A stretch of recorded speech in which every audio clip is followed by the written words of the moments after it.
Hello, I'm Eric Snodgrass, and thank you for watching this weekly AgWeather forecast brought to you by Farm Credit.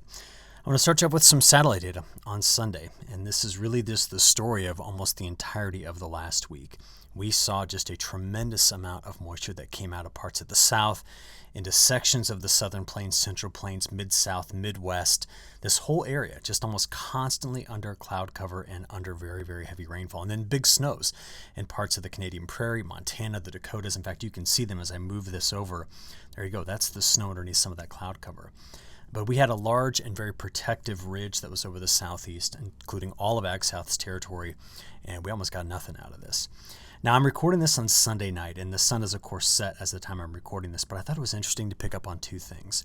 There is a system potentially going to develop right here off the coast. I mean, it's pretty far off the coast. It's north and east of the Bahamas here. National Hurricane Center is giving this a 40% chance of developing, but it's not right now looking like a system that's going to impact any of Ag South territory. And the other thing is this. See this like kind of dense white that's in here? That is actually a very shallow, cold air mass that's advancing toward us. Now, we've been warm, we've been dry. High pressure's been in control, and it's led to this. That's the last week's worth of precipitation. Now, this was through early Sunday morning, just showing you how much rain fell in parts of the south, sections of the mid-south and the midwest here. This, again, was all snow, better rains in the Pacific Northwest. I mean, the two places that missed out were the southwest and the southeast, and you could argue parts of New England as well, but they're not hurting for moisture like some of us are down here in the south. Now, again, this went to early Sunday morning, so you can just see how much rainfall fell down here, but I want to add in what's happened since then. We filled in some of that in the northeast, and we just continue to put down more rainfall here. Now, we got big questions. Is this going to fill in? Because I have been telling you now for weeks that your longer-term risk of drought development is very, very low. Yet we walked into this time period now, here we are at the end of October and starting November, where the moisture's not been in place. So we need to have this discussion and see where this is going to go, but I want to give you some context first. With all of that rain that has fallen on the tributaries that feed into the Mississippi River, we are starting to see the river come up. In fact, I'm going to do a quick update on this. I'm just curious if anything has changed. Hey, we're now at negative 8.9 feet. So the river, Mississippi, is starting to slowly come up, and most of our projections put this somewhere as we get through the middle way through November above low stage, which is 0 feet here. So this river is expected to make some recovery, but our problem has been this.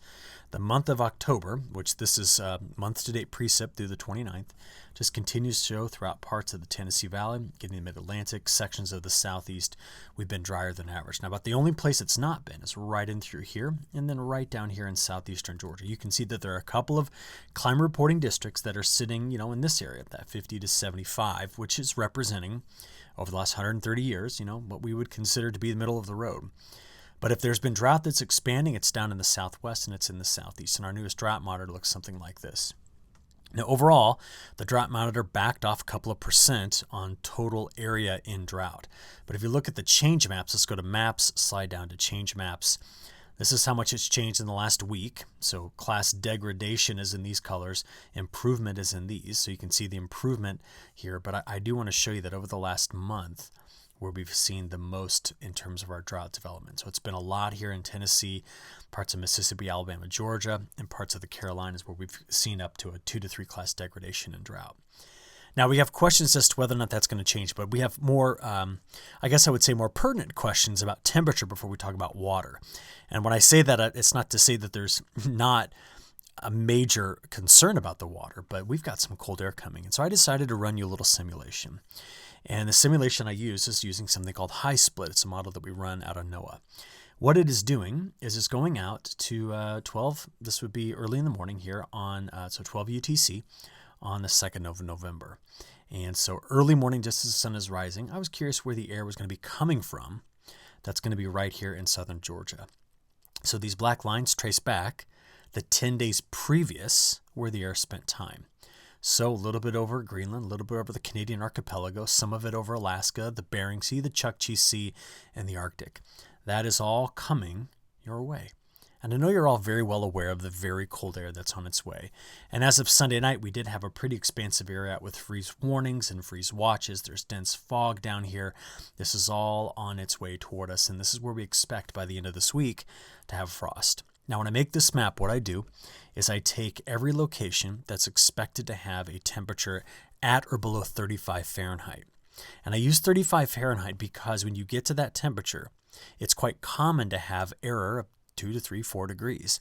And that error can be a function of elevation. It can be a function of clearing. I mean, it can be a function of so many things, but it tells you where your frost risk is. And we see a lot of Ag South territory in it, except for far southern Georgia getting into Florida. So we've got some pretty cold air that's on its way here.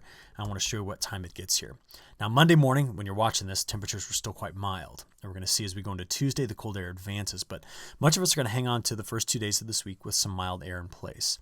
But by the time we get into Wednesday morning, this will be the first. We can start to see it really advancing. And this will likely be our coolest morning on Thursday, the 2nd. That's when the air that was born in the Arctic is on its way toward you. So the actual frost line, as forecast by the models, is in white. So everywhere to the north of that line, we're looking at below 32 degrees Fahrenheit, at or below 32. So just remember, though, patchy frost could still get down into southern Georgia, where we're expecting these temperatures to be 34, 35 degrees. But I think along the coast, we're going to be spared from this. But that's it. That's Thursday morning, your coolest morning. Now, after that, we start to get a bit of a rebound Friday into Saturday. But you're going to be just overall spending the second half of this week with pretty chilly temperatures. Now, the high temperatures are, of course, going to do the same thing. This is Monday's highs. We're still in the 80s, but you just have to go a couple of states over, and we're in the 40s for highs. And just take a look at this. After last week, now remember this, last week, from Texas to Kansas, we were 90 degrees Fahrenheit. The temperatures are now some 50 degrees colder than they were.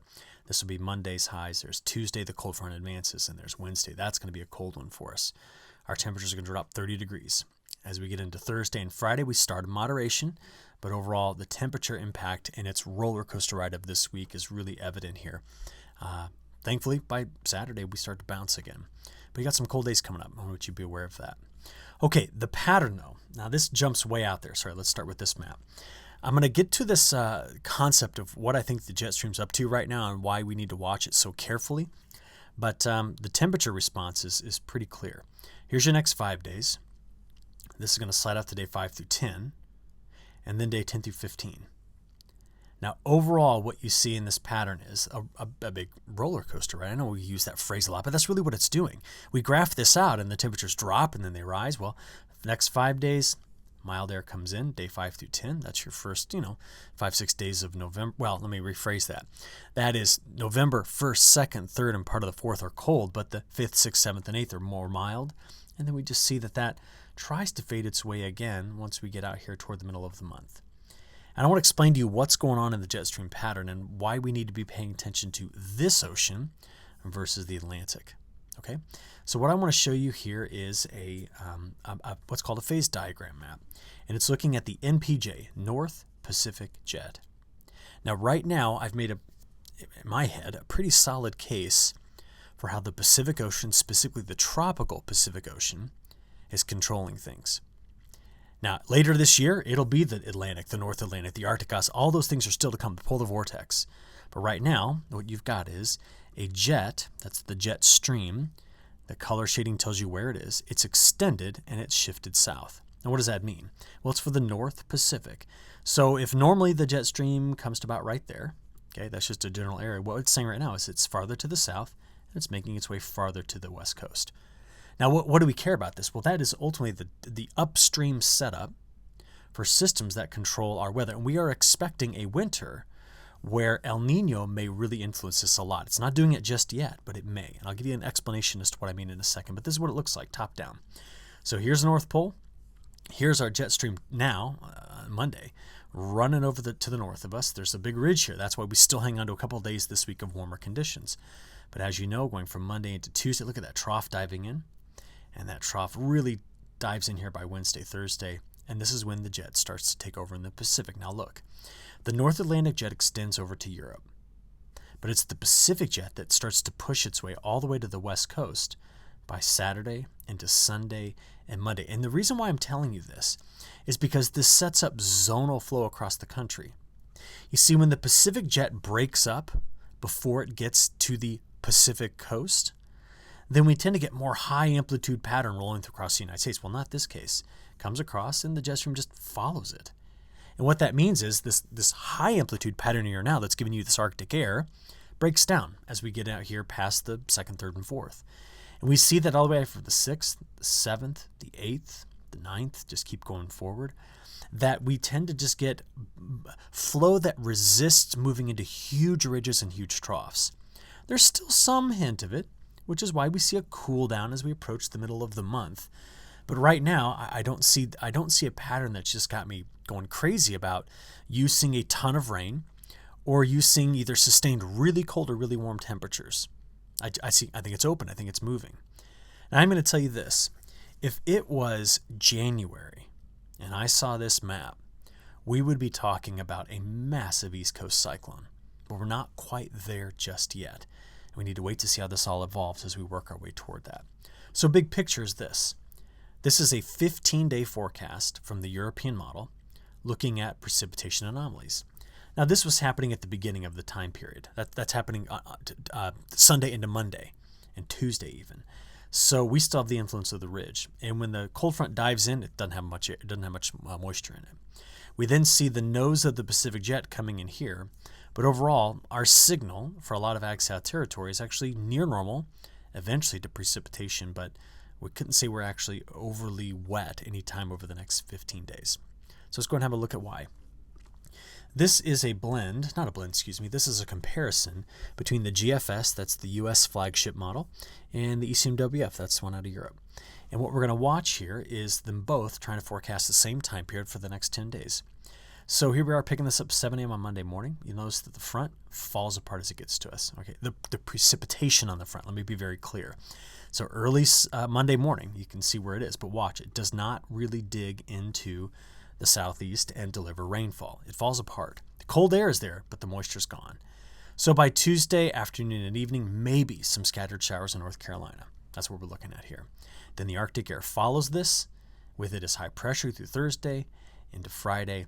And it won't be until Friday night getting into Saturday that we could see. So remember, the high pressure settles in and then it moves here.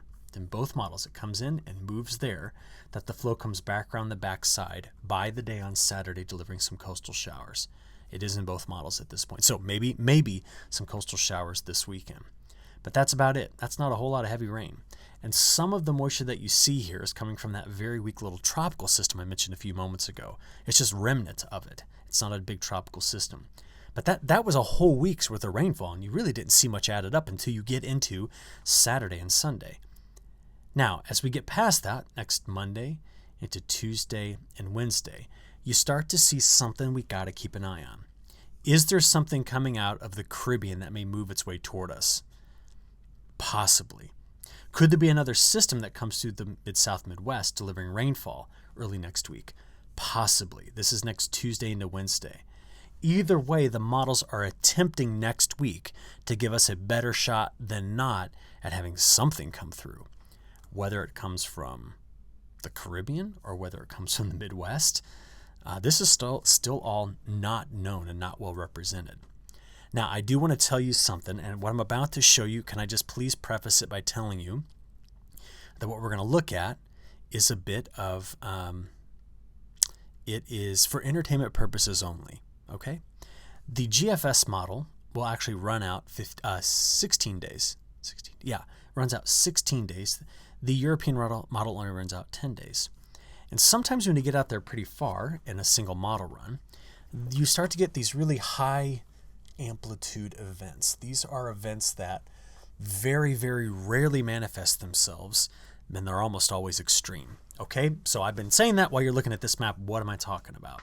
This is the late Sunday GFS operational run, and I'm just going to plow on through it. You've already talked about all of this, but this is where we got to start having a conversation. Next Sunday, the 5th, getting into the 6th, 7th, and 8th, the GFS has been just high on getting something out of the Caribbean. This is way out here at 219 hours in the forecast. But it's trying to do something here. Now, at this point, it's trying to just slam into Cuba and Florida with a big Cat 5 hurricane. Okay, let me show you why we just don't blatantly trust a single model run. This is the forecast 231 hours from now from the 18Z run. Can I show you what the 12Z run did? Same forecast time period. Let's see if it'll go back to it. There we go. It had something over here. What about the one before that? How about the 6E? Nothing. What about the one before that? Same time period, 0Z. Something down there. Now, what I'm doing here is I'm showing you what we call dprog dt, the change in prognosis over time. And my story here is to tell you I can't ignore the fact that the GFS is trying to do this, but I also can't tell you that there's any sort of confidence at all that something like this is going to happen. Now, remember, the European model purposefully does not run out this far, but I will show you that it does do an ensemble forecast plot. And if we look at the chance of some sort of tropical development in the next 10 days, maybe I need to change this view a little bit, but I think you get the idea here. If you come down, let's just pick Gulf of Mexico. If you come down here, maybe we need a little bit wider view than that. I don't know. This is fine. Atlantic Basin, there is the whole thing. There's something going on in the models in the Caribbean that we can't ignore. Now, does it pop out and hit the southeast? Maybe. There's no evidence now that it's going to be in the next 10 days, though. So I'm just going to tell you that we're going to watch it. And if that changes at all, you better believe I'll talk about it next week. Because if something does come out of here, and it's not as though we've never seen this in November, sometimes this happens. Now, I'm just going to throw this out there, but I don't want to make a big deal of it. This is where Sandy was born, right? And it came all the way up and hit the Northeast. And that was in late October of 2012. So I just want you to know we got to keep an eye on it down here, and I'm going to stop there, all right? As it stands, our models are doing this. For the next 10 days, not a whole lot through Monday, Tuesday, Wednesday. Here's our showers. Remember, you saw them late in the week. Here they come. That's Friday, Saturday, Sunday. Maybe getting some showers in here, better moisture. I just keep rocking over it, and then we just go into next week. And remember, we have a front that tries to come through Tuesday, Wednesday. But you look at all of that, and I'm like, there's just not a whole lot of precipitation in this. In fact, the European ensemble says that for the next 10 days, our chances at receiving less than a half inch of rainfall are somewhere in this 50 to 70% range. So it's overall a drier pattern. But do we expect that to last? I got all these slides here to kind of tell you what I think. First of all, I went out there, hang on, let's get back here. I went out there to like November the 10th, and I saw the atmosphere trying to build itself back into something that shows flow.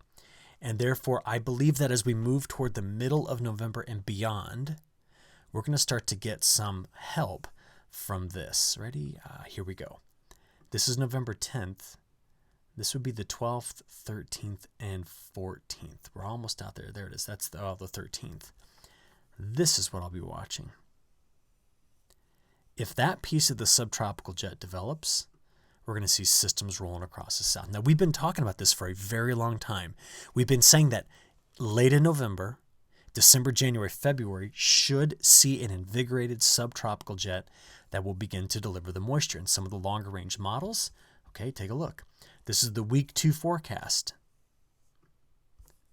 The European in the middle, the GFS on the right, and our own CPC, the government, on the left, all beginning to show better signals late in the time period.